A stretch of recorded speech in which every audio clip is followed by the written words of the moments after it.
plus m. Since yung bigay natin is equal to 16. So, m plus m is equal siya sa 2m plus 4 is equal to 16. So, gagamitin natin yung ABA. Lilitan lang natin si 4 doon, tapos mag-iba siya ng sign. So, 2m is equal to 16 minus 4. So, 16 minus 4 is 12. So, 2m is equal to 12 and 12. Tapos, divide na natin siya both side by 2 para makuha natin yung value ng m. So, 2 cancel. So, we have now the value of m which is 1 divided by 2 is 6. So, meron na tayong value ng m natin. Itong value ng m natin, substitute natin siya sa equation 1. So, di ba meron tayong j is equal to m plus 4. So, ano na yung m natin? 6. 6 plus 4. So, we have j is 10. Therefore, yung right age ni Mary is 6 and yung nagdala naman is 10.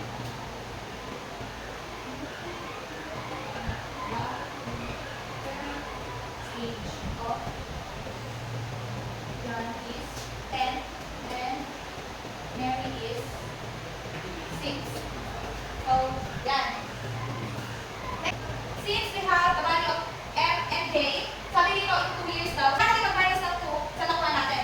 So, j is equal to 10 minus 2, j is equal to 8, and kung Mary naman is f, 6 minus 2, f, si Mary ay 4 years old. So, therefore, the current age of John is 8 years old. And Mary is 4 years old. Next naman, dito sa word problem number 2, you are buying fruits. You buy 2 kilos of mangoes and 1 kilo of bananas. And you pay 250. Your friend buys 1 kilo of mangoes and 2 kilo of bananas and pays 250. So let M be the price per kilogram of mangoes and B is equal to price per kilogram of bananas. So, ang una natin gagawin is analyze the problem. So, sabi dito, ako daw ay bumili ng 2 kilo ng mangga, tapos 1 kilo ng bananas. So, tapos nag-buy ako ng 250. Next, yung friend ko daw bumili ng 1 kilo ng mangga, tapos 2 kilo ng banana. So, 2B. Tapos ang binayad na ay 200. So, magiging natin yung dito naman nagagawin natin yung relation method para makuha natin yung value ng m at b. So, ito yung equation ko natin at ito yung equation ko natin. Equation 1 plus, para makancel itong m dito, para makuha natin yung value ng b, kailangan natin i-times si equation 2 sa negative 2. So, negative 2 times sa equation 2. So, we have 2m plus b is equal to 250. Negative 2 times m is equal to negative 2m. Negative 2 times 2b is minus 4b. Negative 2 times 200 is negative 400. So, ngayon, pwede na natin i-relate itong m. So, matitira b plus negative 4 is negative 3b is equal to 50 plus negative 400 is equal siya sa 150. So, divide naman natin sa both side by negative 3. So, magiging may negative 150 pala to since negative 400 yun. Tapos, divide naman natin sa both side by negative 3. So, b is equal to 150 divided negative 150 divided sa negative 3 is equal to 50. Since we have the value of b, pwede na natin siyang i-substitute sa equation 1 or 2. So, magiging natin yung equation 1. So, equation 1 sa equation 1. So, diba ang equation 1 natin ay 2f plus b. Ililend natin yung left b is equal to 50. So 2m plus 50 is equal siya sa 250. Using APE, nilipat natin yung 50, magiging negative 50 na siya. So 2m is equal siya sa 250 minus 50. Magiging 2m is equal siya sa 200. Tapos divide na natin both side ng 2. So, ang value ng m natin is 100. Now, meron na tayong value ng b and 100. Gagawa na tayo ng conclusion. Nakalap kasi dito, kung magkano isang kilo yung bananas and yung mangoes. So,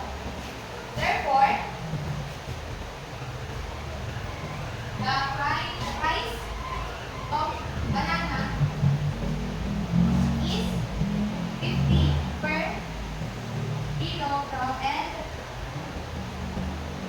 MacBook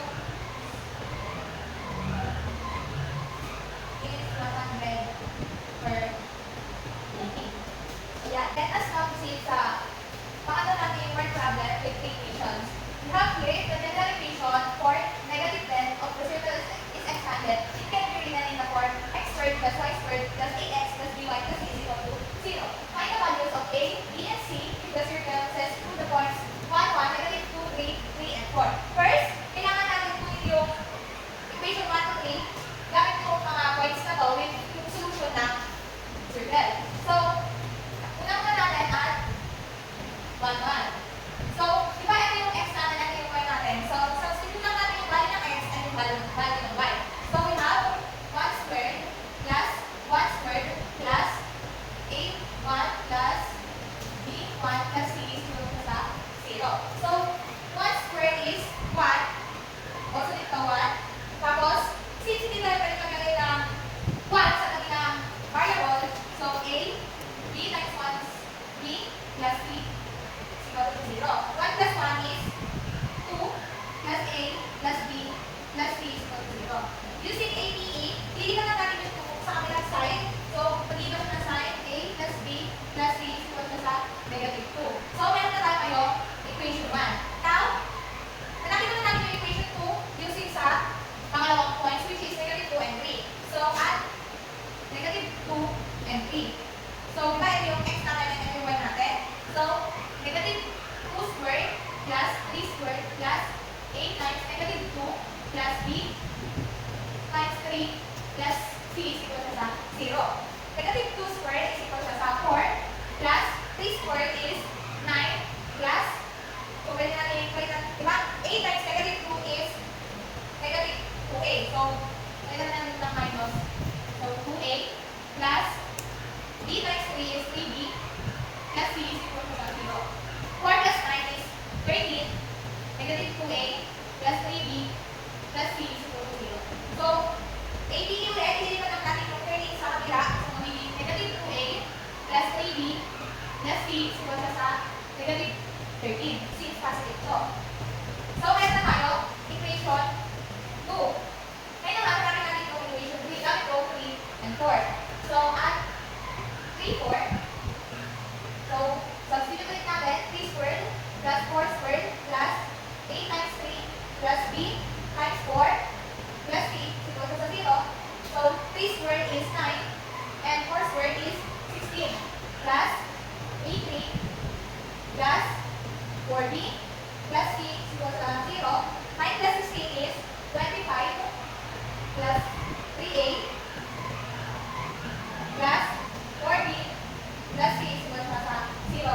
Using a, b ulit, lilipat natin itong 25 sa kanila. So, matira natin ito 3a plus 4b plus c is equal to negative 25. So, meron na tayo kayong equation 1, equation 2, at equation 3. So, pwede na tayong gumamit ng elimination method. So, i-write ko lang yung equation natin dito. A plus b plus c is equal to negative 2a plus 3b plus c is equal to negative 13. And yung last natin is 3a plus 4b plus c is equal to negative 25. So, gagawin na tayo kayo ng elimination method. Para makancel si a, kailangan natin i-times si equation 1 sa 2. So, 2 equation 1 plus equation 2. 2 times a is 2a plus 2b plus 2c is equal to sa negative 4. Tapos kami ang ating equation 2, negative 2a plus 3b plus c is equal to negative 13. So, pwede na natin may cancel si a. 2 plus 3 is 5b plus 2c plus c is 3c. Negative 4 plus negative 13 is negative 17 and 6 press ng sign. So, we have now the equation 4. Ano naman ko yung equation 5? Si A, si equation 1, ito times natin siya sa negative 3 plus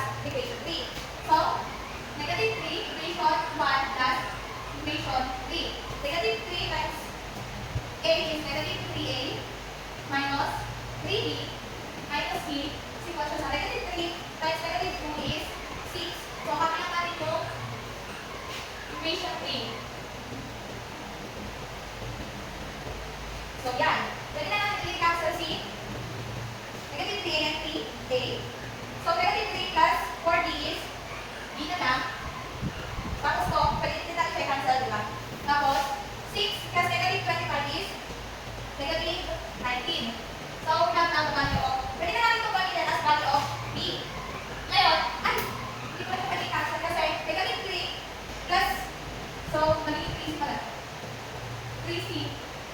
So, negative 3 plus c is negative 2. So, magiging natin ito b minus 2. Ay, c. 2c. Ano yung mga yung ulit yun? So, now, yun na naman equation 4.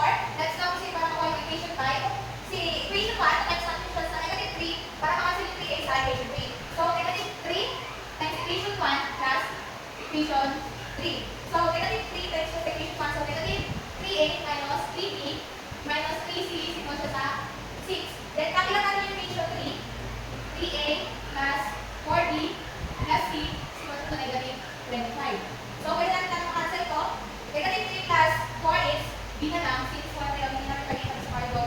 Negative 3 plus c is negative 2c is equal to sa 6 plus negative 25 is negative 19. So, we have now the equation 5. Para naman makancel natin si b at makuha natin si c. So, solve for c using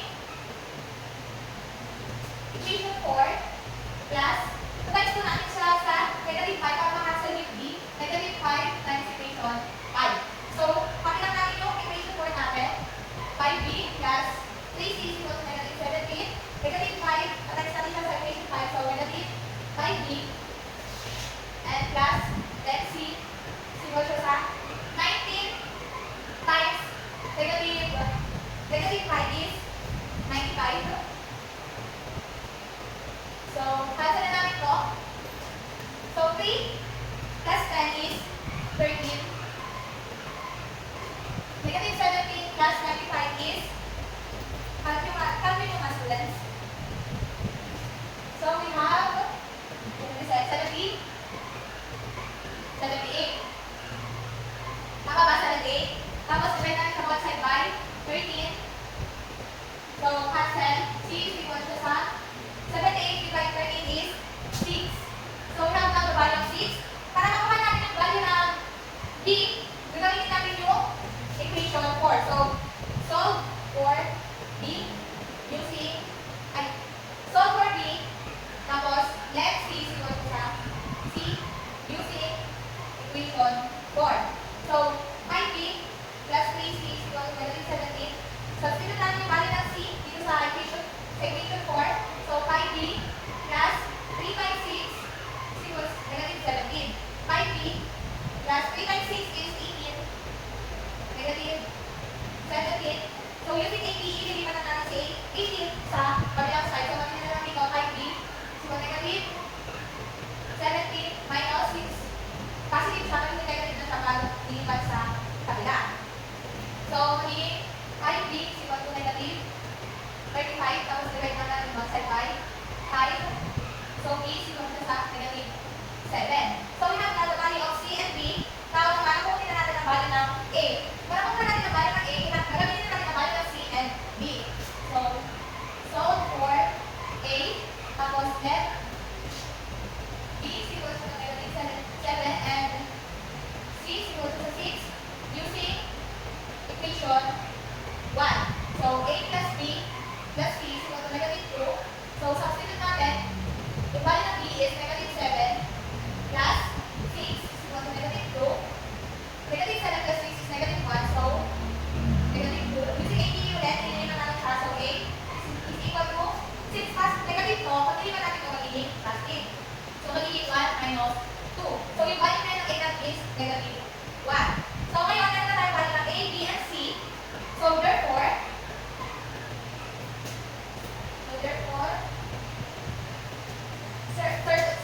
the value, it can be the value of a is equal to sa negative 1, b is equal to negative 7, and c is equal to sa 6. Yeah. So, let us now proceed sa last example sa word problem. You have here an agricultural cooperative Indonesia sells palay, corn, and mangoes. In one transaction, a farmer sold 3 sacks of palay, 2 sacks of corn, and 5 crates of mangoes for a total of 12,000 pesos. In the second transaction, another farmer sold 4 sacks of palay, 1 sack of corn, and 3 crates of mangoes for a total of 9,300. In the third transaction, a third farmer sold 1 sack of palay, 4 sacks of corn, and 2 crates of mangoes for a total of 7,800. What is the price per sack of palay, per sack of corn, and also the crate of mangoes?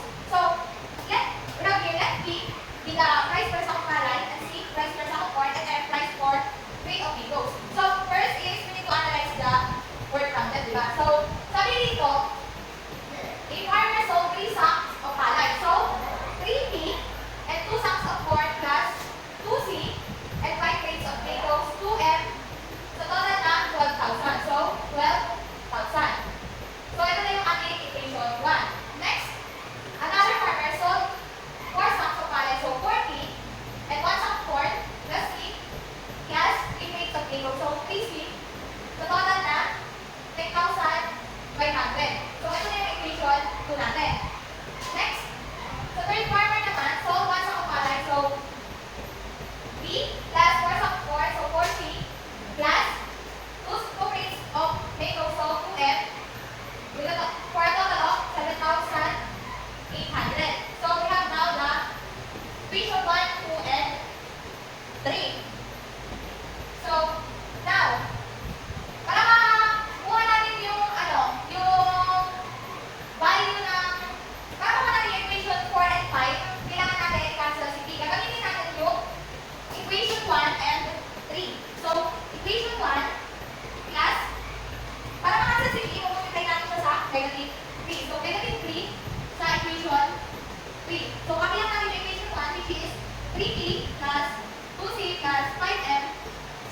Simulan siya sa 12,000. And, attach natin yung equation 3 sa negative 3. So, negative 3P minus 12C minus 6M. 7,800 times 3 is, ano ba? 21, 24. 7,800 times ka negative 3. 23,400. Tama ba? 23,000, negative 23,000, since negative yun, 400. So, kaya pwede natin i-cancel si P. 2C minus 12 is, 12C is negative 10C minus 5 minus 6M is negative M na lang. So, 12,000 minus negative minus 23,400, 11,400. So, negative 11,400.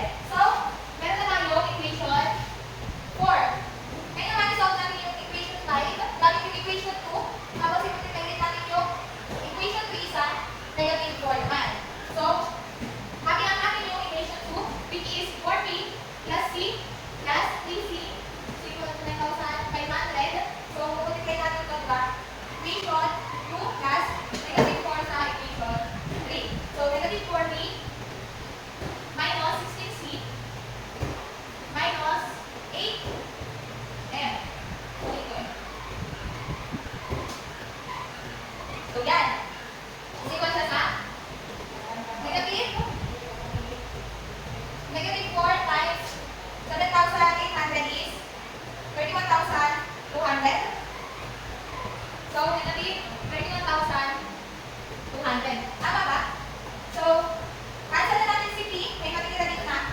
Negative 15C. 3M minus 8M is negative 5M. So, 8,500 minus 31,200 is, diba? Negative 2,700. So, meron tayo ngayon equation. Meron tayo equation 5. Ngayon naman, isolve na natin yung, hanap tayo dito na pwede i-cancel. I-cancel natin si M, tapos natin ito with negative 5. So, i-write lang natin yung equation 4 and equation 5. So, negative 5M and negative 5 sa equation 4 plus equation 5. So, ito yung equation 4 natin. Negative 5 times negative M is 50.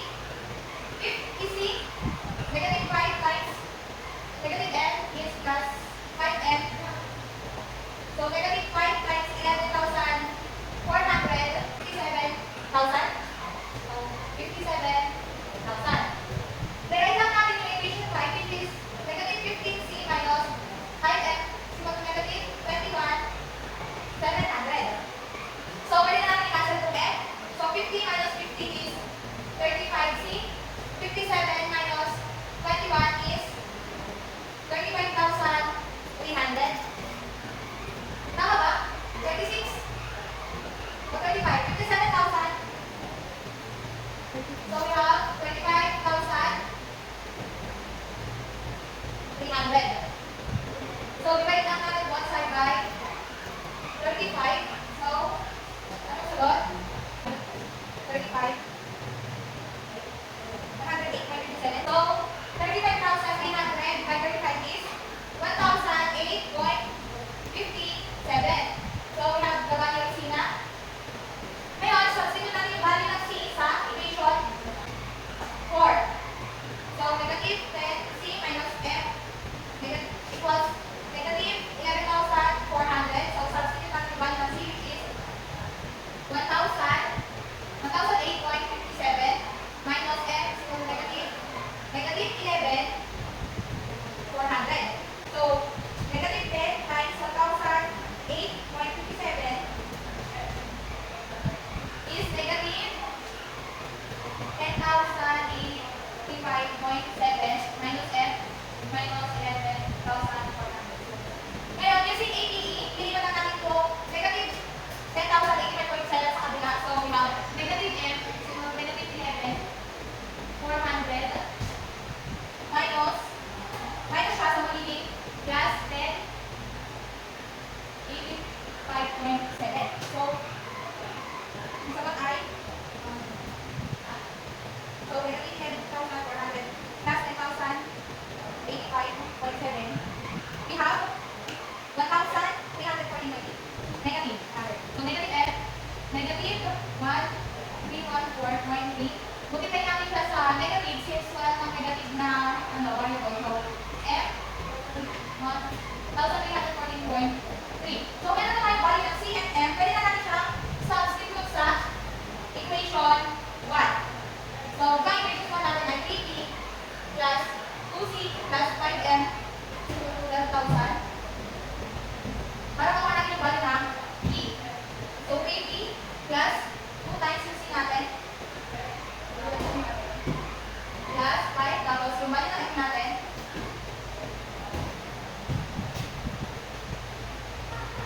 so, yeah. So, okay natin 2 times 1,008.57 so, 3P plus 2,017.14 plus ito na times 1,314.3. So, we have 6,371.5. So, using APE, lipat na natin kung mga sa kanila para magawa natin yung value ng P. So, we have 3P is equal to 12,000 minus 6,000 yun.